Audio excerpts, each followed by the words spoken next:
Remember, as crew chief Junior Joyner said, he wants to be in the top 10 in 10 laps, and he is going, and there's contact up on the wall. That's the 20 of Tanner Thorson. The 13 of Mike Snyder got loose, and Tanner Thorson moved up the racetrack to give him some extra room and slammed the wall coming off of 4. Yeah, he needs to get that truck to pit road. It'll blow that right front tire. His night's done. That's a lot of damage. Thorson getting down, everybody trying to avoid it. Coming off a couple top 15 finishes in a row. Outstanding driver from the USAC ranks. A tough way to get his night started as Todd Gilliland in that 4 truck moves in front of Sauter, and that caution is out. Fluid on the track and some heavy fire inside the 20 truck, and Thorson wasting no time getting out of that. Well, and you can see his disappointment and the anger, I think, coming from underneath the helmet of Tanner Thorson for his night to be finished. I think it was just a reaction. We saw the 13 of Myatt Snyder get a little bit loose. Thorson just moved up just to give him a little bit more room. Let's take another look at it. This is already after the 13 had gotten loose. Thorson had committed to the top side and ran out of racetrack. And I don't know, that's a lot of smoke. Watch how hard he hits the wall off turn 4, just pushes up. I really think that that'll blow that right front tire out, and indeed it does. So a problem for Riley Herbst, and that is too bad because he has really had a nice weekend. Got rid of the 18 of Gregson and is putting the challenge on, and we've got a spinner. It's the 49 going around of Wendell Chavis. We may be able to stay green if he can get that truck refired. And he does, Phil. What a great battle we've got at the front. We're going to stay green. We're in our window if the caution flag were to come out now. Oh, trouble. Around. It's Gilliland. Got hooked on that right rear. Well, there's that caution window we were talking about. Jesse Little was on the outside. Little was there, and it's tough to tell. We'll have to look on the replay. Did Little come down, or did Gilliland move up? Looks like Jesse was just trying to follow the tire tracks of Friesen, and I'm not sure that Todd really knew he was there trying to get in that hole right behind Friesen. That certainly wasn't anything intentional. I think Jesse Little was just drafting behind Friesen. You can see there Gilliland came up just a bit. And fortunately for Little, he didn't get any more damage than he did, but unfortunately Gilliland's night will be over. Well, Todd Gilliland was running in that 6th spot. Up ahead is the incident. The view from Cody Coughlin's truck. Coughlin does a nice job there, not fresher tires. It's like Friesen just got loose there. He sure did. Underneath the 88, see the 98, that's when he got into the outside wall. What a great job by Grant Enfinger squeezing through that small hole. Watch this driving by the 98 on the outside. Got into the 88 of Crafton just a little bit there on the left rear. Can't even see where he's going, squeezes in that hole. Man. Well, I tell you, for Stewart Friesen, that could have been disaster considering his position in the playoffs. He was able to gather that up fairly well, all things considered. Look at that mess up ahead that Cody Coughlin's looking. How do you decide which way to go? Does a nice job of getting it woed down and missing those 2. And a lot of help from his spotter, Terry Cook, too. Here now, huh? We saw how stressed he was up on that pit box. Oh, and now it's Stewart Friesen doing a little yard work. Be careful. Don't let that splitter dig in. Friesen just lost it again. He's running back there just inside the top 20. Yeah, a lot of damage to that truck, though. It's certainly affected the aerodynamics, Vince. And really, Friesen, I mean, he's gone around a couple of times, but it could have been worse. Both times you see damage there on the left rear. It's Moffitt and Crafton, contact between Enfinger and Sauter, and around goes Cody Coughlin. And the caution is out. You said we hadn't wrecked yet on a restart, Phil. Now we have. Tries to get right up in front of Enfinger. There's not room to do so. They make contact, and it just stacks up the field. Then a big shove from John Hunter Nemechek in the back of the 2 truck of Cody Coughlin, and that turned him around. Cody makes contact with the inside wall. You can see right there. Heavy damage to that 2 truck of Coughlin. That's a shame. Cody had been really competitive all night long. Didn't do anything wrong here. Just over-aggression by John Hunter Nemechek, hitting him in the back here. The caution is out, and that means it's going to set up another overtime restart when we come back. Meanwhile, it's Brett Moffitt in the lead with Grant Enfinger in second, and Justin Haley slipped into the 3rd spot, and around again. Caution, a bigger one this time. Timothy Peters involved. Austin Hill in the 02. Jessie Little, the 97. Well, that's a shame. Little was having a good night. They did not get to the line to get the white flag, so we're going to line them up and restart it again. A lot of frustration. Peters around and in. I think maybe got a little help Jordan to start with. Yeah, get some damage with the 3 truck.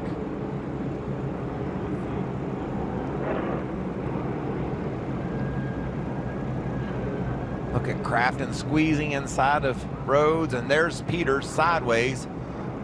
You can see the green lights right now. And there's the yellow before the leader. Moffitt gets to the line, so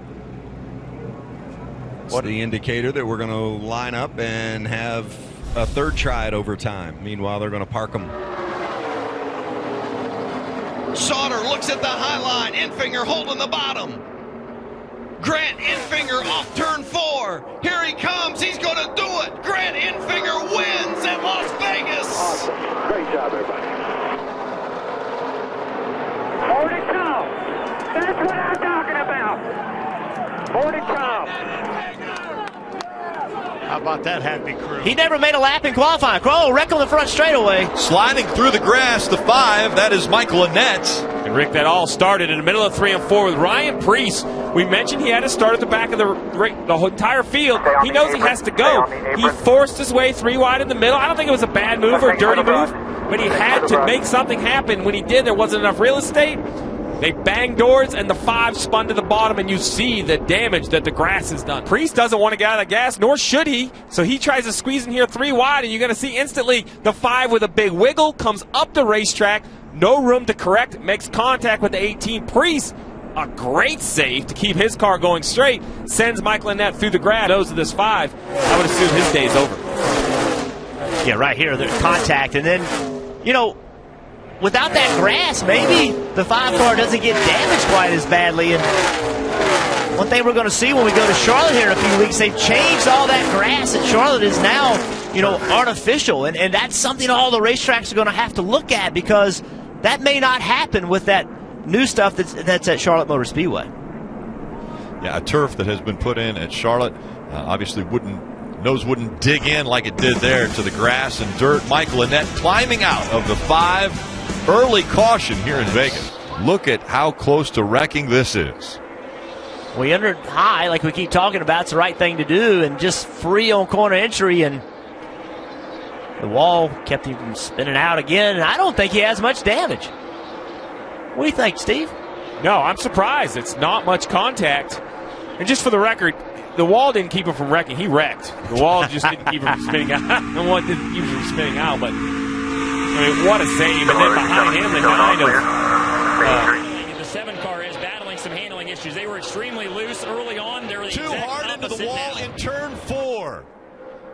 One of those being Ryan Reed in the 16. And a lot of damage to the right front of that car. How slick this racetrack is, and Matt Tiff gets loose and just loses the car, and Ryan Reed comes in and hits him. And look at those 2 impacts, just solid side impact, Steve. Yeah, and that angle, you're going to see this 16 right here. It doesn't really get turned enough to hit with the front of the car that sometimes can crumple up and actually absorb some impact. It's right with the door. I'm fortunate enough to never been able to take one of those rides, but I've had drivers tell me, Jeff, that impact right in the door, you just feel it in the seat. Man. Speaking of drivers, we bring in Dale Earnhardt Jr. This happened really just off to your right, Dale, in the from the Peacock pit box. Yeah, I mean, it was obviously those are some really nasty hits. Glad to see both those guys get out. Green flag run here. That's something that they worked on in practice. They were really bad in the first practice, worked on it in the second Preece practice. Is going around here. Preece around, and that will bring the 5th caution out. Get it going. He spins the tire. You can see some of the tire coming off. So a flat, looks like left rear for Ryan Preece. Terrible fender. You see, he just spins. Or comes around, there's really nobody behind him, no contact, obviously. Spins by himself. Was behind Truex, and I think maybe that the air off the car made the car, just not drive well, and he just got away from him. He's gone a lap down right now. He had to go slow enough to get on pit road that he actually has gone a lap down. His first time on a 1.5-mile track. Yes, he's been on a larger one, and trouble for Miller. And this is the issue that some would find themselves if they were a lap down on pit road when the caution came out. It's Timmy Hill. Excuse me, Vinnie Miller in the 0-1. He just spins out. We've seen that a couple times. It's unfortunate for the 21. I loved that he came to pit road early. One lap later, and he would have been perhaps the leader. Now he's a lap down. Back down, they block. The 60 goes around. Briscoe hard into the wall.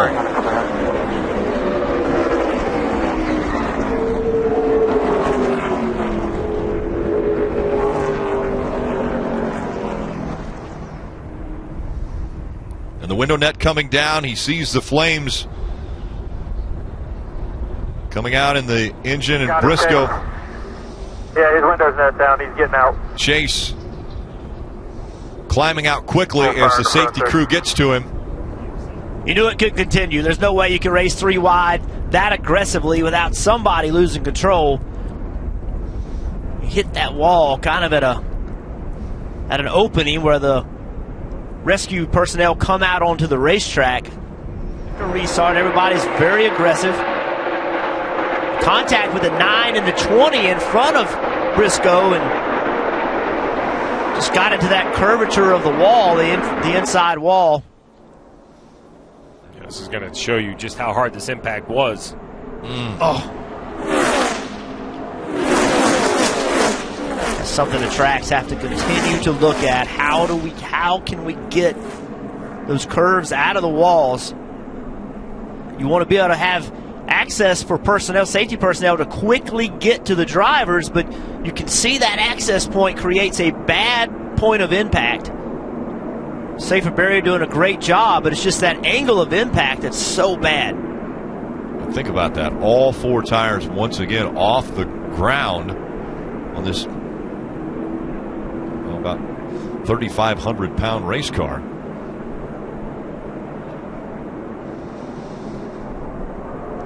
And so Chase Briscoe, who was running in the 7th position, part of this. That hard hit brings out the caution for the 7th time today. And we'll set up yet another restart. There's absolutely nothing he could have done differently there. Oh, gosh. Thankfully, the safer barriers were there to absorb some of that hit. But this is, once again, will remind you, such a dangerous sport. And you get accustomed to how fast the cars are going, and you almost become immune to it. But you're going right there. You're probably going 170 miles an hour, 175 miles an hour, and it's just huge impacts. And that angle of the impact is where the problem's Laps caused. to go from Vegas. I'm telling you, Allgaier is not happy with that move. He had the opportunity to get to the Up into the wall, the 9 of Tyler Reddick. He slides back down. He'll catch the 3 of Shane Lee. And Hemrick's in it. Hemrick's in it as well. He's into the outside wall hard.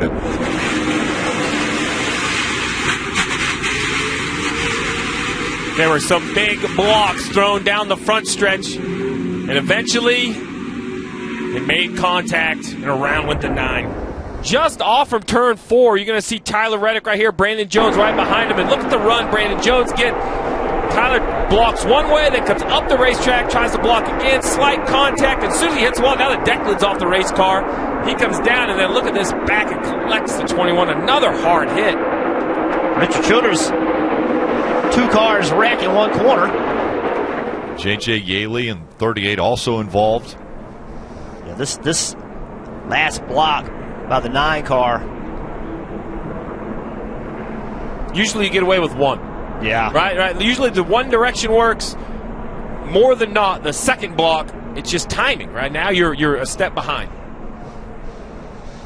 And we're going to ride along. Be careful on this one. This is Daniel Hemrick in the 21. He goes straight into the wall here. Just killed it. You're all right, man.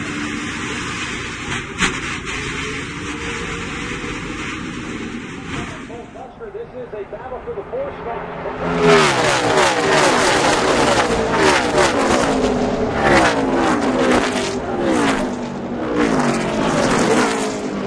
Hemrick saw him coming up the racetrack, and he was turning right as fast as he could. He just could not get away from him. Look at Hemrick in the middle of the racetrack. Watch him. He's looking. He sees him. He's trying to slow up. He turns right. Just nothing he could have done differently there. That's a sickening feeling when you're seeing that car coming. You know there's nothing you're going to be able to do. So we saw that. The opportunity given to Ross Chastain. Coming out of turn number 4, he's going to earn his first win in the Xfinity Series. Good job, boys. Good job, buddy. Good job, Big Crew. Oh my God.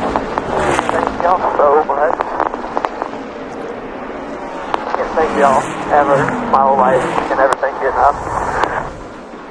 He has the option perhaps to run the Daytona 500. Doesn't sound like he's going to take that option. So still wants to come out and have a good race as we have a caution on the racetrack. Big benefit for the 42 of Kyle Larson. You just told us, Rick, he took the wave around. Now he can pit, get some fresh tires, and be on the lead lap. And caution out for debris in 3 and 4. And that becomes probably the debris coming off of the 17 of Ricky Stenhouse Jr. See how much damage to the right side. Say something Fender, but look at all the way up into the wall early is Ricky Stenhouse Jr. in that 17. It's some trash on the front of that grill. Caution's out here. Cautions come out, and slow car in turn 1 and 2. That's Ty Dillon in the 13. Bad, we can probably keep running. Just keep driving around. Ty was running 29th at the time that this caution has come out. You see damage to the right side, and there goes the right front. The tire, the shell of the tire has just come off. Ooh, man. Flat tire. Yeah, you forget the front stretch is curved until you have a flat tire and the car goes straight. Then you realize how much curve there is to that wall. And as it gets more rubber on this racetrack, the track gets tighter. Guys got to adjust for that to keep the right front tire on the car. You could see it coming. Yes, we know what's wrong. And a wreck just happening. The 4 of Kevin Harvick up into the wall. The 20 nowhere to go. Got up underneath him. Big damage for 2 playoff contenders. I saw Kevin Harvick for about a lap. He started losing positions. They were going by him on the outside. He was very slow on the bottom. Clearly, I'd say he had a right front starting to come apart. He just looked like he got tighter and tighter, and going into 1 had his issue. Right front unraveling. Hey, we just blew the tire, guys. We're in the fence hard. What you can't see or feel is the 20 car gets in the back of the 4 here once he's in the fence. Well, that's a sickening sound when that thing comes apart. It's like a bomb goes off in there. It scares you to death. And then here comes Eric Jones. Both of these guys, you said it, Rick, this is the first race of the playoffs, and Eric Jones does not have a whole lot of playoff points. Kevin Harvick does have some, but already before the end of the second stage in the first race, both of these guys have a lot of ground to make up. How fortunate for the 88 and the 48. They're in front of the 4 because he was coming up the racetrack straight regardless. Same unfortunate thing for the 20. Bad timing. And they had just gotten by him off of turn 2. He had all kinds of issue off turn 4. Then he went to turn 2, and you could see he was having a major problem and just had lost all kinds of speed. And then the next time through there, it came apart.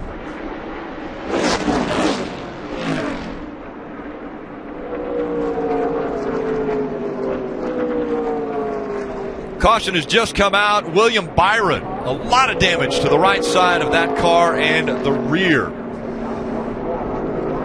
William was running in 22nd position. Take a replay. Take a look at the replay here. It's already in the wall.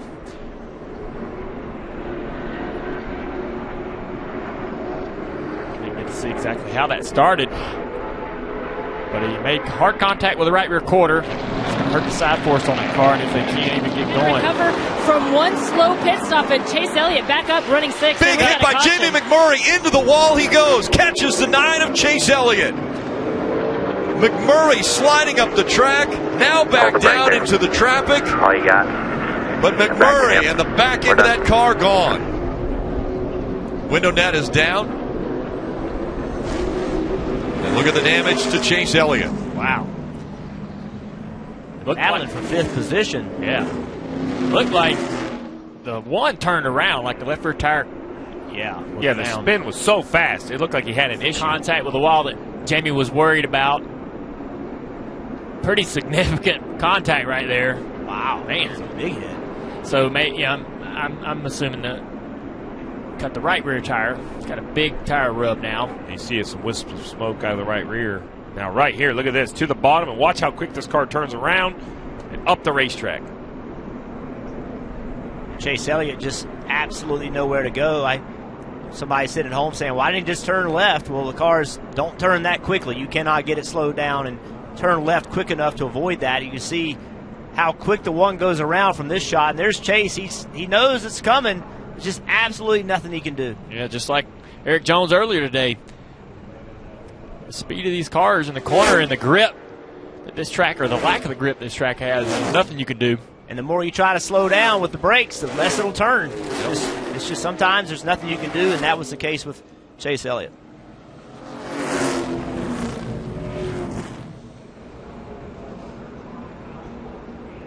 And we have seen some big impacts all week in the Xfinity race. Had some hard wrecks, and this hit by the one is a huge wreck. One of the things I want to say about that is the safety that NASCAR has to keep these cars from catching on fire. I mean, that was a very direct hit to the fuel cell, the back of that car, and no fire. And so the safety that they build into these cars, not only in the cockpit of the car, but also in other parts of the compartments, it's very critical. And behind these guys, it was a really close call. Watch right here as you're right along with Busch. He sees the cautions, hearing it. Look at that with Ryan Newman. Ryan was just slowing down quicker, and that was a close call for another one of our playoff contenders. Clear the 2 car. Now he's going to try to focus on the caution. Kyle Busch into the grass. He's coming here. Kyle Busch into the grass. Looks as though he's going to try to continue, but another problem for the playoff contender. From that high line. It's a little dirty up there from the wreck we just had with the 9 car and the 1 car, and you see he just gets loose in the speedy drive. What he's really fortunate of is through this grass, not ripping the front splitter off the car. Very, very lucky, because that would have ended his day right there. Listen for the right front blow. Lock her down, lock it down, lock it down, lock it down. Right there. That was when the right front blew. Downshifting to 3rd gear. Coming here. Still in the throttle. Trying to keep that car off the wall. We saw Truex do that at Michigan when him and William Byron got together in 1 and 2. All right, guys, we just mentioned, Rick, what'd you say? Who will gamble? We're in Las Vegas. Only 11 laps on the tires. The leaders are rolling around. The pits are open. Who will come? 2 tires, 4 tires. Will anyone dare stay on the racetrack with 34 laps to go? Caution coming out. Denny Hamlin in the grass. That was coming off of turn 4. He does have playoff contender. He does have severe damage to that splitter. And he stops right in his pit stall. That car is Another playoff contender, and yes, the front end of that car destroyed. You see Denny Hamlin takes the steering wheel off. He's going to climb out of the car. He knows his day's done. Turn 3 at the top. A lot like when we saw his teammate. Just came around Hang on to it. right there in the grass. I'm really interested to see. Watch this nose when the splitter digs in right there. Oh, Just yeah. destroys it. You know, a major advancement, I think, potentially coming to the sport at Charlotte Motor Speedway. They changed that. It's no more grass. Now it's an artificial material where the cars will hopefully slide over it. For the backstretch, the car is spun inside wall, heavy contact, Rick. Caution has come out once again, and it's the 17 of Ricky Stenhouse Jr. Stay with it here until they get to you. Now, Steve, we heard earlier as the window net's coming down for the 17 of Ricky Stenhouse Jr., we heard earlier teams mentioning they had 4-lap scuffs. Stacked up. Paul Menard's on new tires here, the 47. I don't know if the 17 just got loose. I can't tell if there was contact the first time. Definitely the second time. Yeah, it just looked like the 17 got loose on the nose of that car. Allmendinger, I don't think really got into him. Allmendinger didn't get into it to start it by any means. Big impact, though. Yeah. When I was watching it live, that bright yellow 21 there at the bottom that just misses the accident. Rick, you mentioned new tires. He did put sticker tires on. Ricky Stenhouse hit so close to that opening again. Yeah, Chase Briscoe yesterday in the Xfinity race hit in the exact same 22. Keselowski out front. Larson running second. Here comes Ryan Blaney in the 12. And on the outside, Martin Truex Jr. with momentum. Now all the way down to the bottom of the track. He's trying to take second away from Blaney. Turn 3, Keselowski forging ahead of the 22. We got another crash. And they crash behind with the 34 into the wall, collecting the 41 of Kurt Busch. 2 more playoff drivers, the 41 and the 14, both involved. And that means overtime. And another restart for Brad Keselowski. And Michael McDowell was having a really good run. He was running 11th spot right there. It would have been a great day for this team. Still there. Clear. Watch from here. Stay low, low, low, low, low. Go up high here. We're in the middle. There you go. See you. There you go. Nice job. Yeah, it was Reagan. Sorry, They got Reagan. Reagan and McDowell Yeah. right there. Teammates. Yeah, and 41 right behind him. 41 looks good till right there. I'll tell you what's There surprising. it is right here. You see on the left side of the screen, Reagan just got up the racetrack and got into McDowell. That's what started it. Next week is Richmond. That's supposed to be a short track. As much carnage as we've seen here, this looks more like a short track race than what we would see in Richmond. It's the playoffs, Rick. Every year, Jeff, you and I have this conversation. What do we say? Man, I don't know. I mean, is this elimination format going to change the way they drive? Yes, it is absolutely going to change the way they drive. These guys take risks that I don't believe. My opinion is they don't make these risks in the regular season. I'm not even sure they're doing it conscious. I think it's just a subconscious reaction to the position they're putting in. These drivers, Dale, they are aggressive when the playoffs start. Since we've been in the booth in Chicago, it's been this way. Yeah. I mean, I don't remember the intensity being like this when I was in the race car, much less the first half of the season. But something's happened. These guys are putting it on the line. They're taking risks. You can hear Denny Hamlin in his interview after his accident how he's trying to do more than the car's capable of doing. Looks like a lot of guys are doing that. Yeah, you get in a position in the middle of the season where you just take that 12th, 14th, 15th, go home. But you know, riding around there, right, he has to know I'm giving points up. He sees out who's out in front. All playoff drivers up there in the top 6. I mean, currently, Rick, we have 8 playoff drivers in the top 9. The other 8 playoff drivers, 20th or worse, and that's going to get worse because Kurt Busch is going to continue to fall down the standings. Last week, he wins the Brickyard 400. And now, he's going to be able to punch his ticket into round 2. Coming out of turn 4, Keselowski wins 3 in a row. He'll win at Vegas. Great job, everybody. Heck yeah.